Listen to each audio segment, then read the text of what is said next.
feeling ko, nag-work naman siya. Oh, feeling ko this is fine. I think this is fine. I wanted to make Dubai chewy cookie. So, nagro-roast naman na. Nagro-roast lang siya. So, feeling ko okay na to. Okay na to ah. Sige, lagyan na siya. Lagyan natin siya.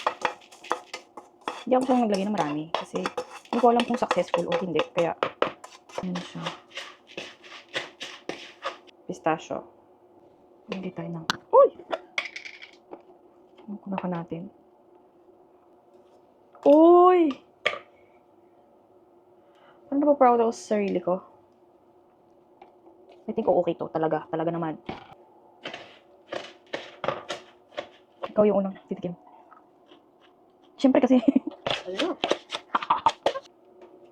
Yan naman siguro. Hindi. Ibibilog na lang natin. Ito ay cocoa. Coco? Paano yung? Ano siya talaga? Sabi ko, isa chicken dito. Lahat na to. Diba? Wala naman ata to. Hindi ko yung alam. Pero feeling ko tama na siya.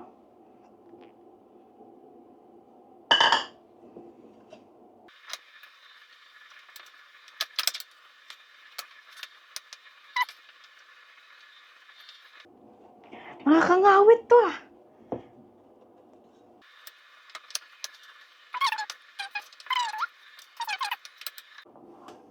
Feeling ko nakukusa. So, naglagay din tayo kasi kailangan natin lagyan yung ating gloves. Para mas, ayan. Para mas madulas siya, hindi siya sticky. Oh, okay.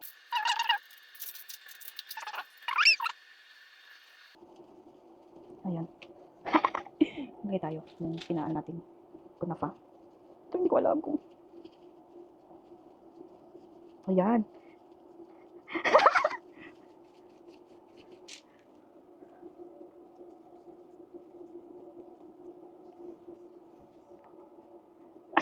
I'm so happy kasi nagawa ko siya.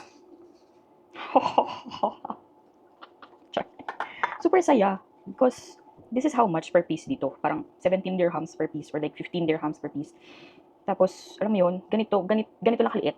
So, syempre, gusto kong i-achieve yung, alam mo yun, magawa ko siya kasi for me, crave ko lang talaga siya. Sabi ko, bago ako mag-take nito, maliligo muna ako.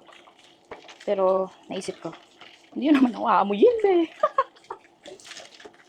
So, bakit pa tayo maliligo? Diba? Siyempre, napakadami. So, ngayon, mag-ASMR tayo. Kainin ko na yung isa kasi para 5 na lang. Ipapakita ko kayo mama. Anyways, ito siya. Ayan. Anyways, yan.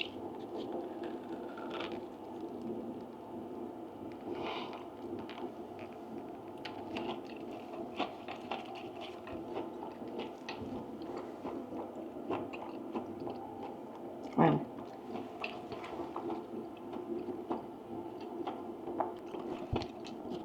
Para sa akin. Kasi lasa na siya nung kinain kong 17 dirhams isa. Kaya masaya na ako.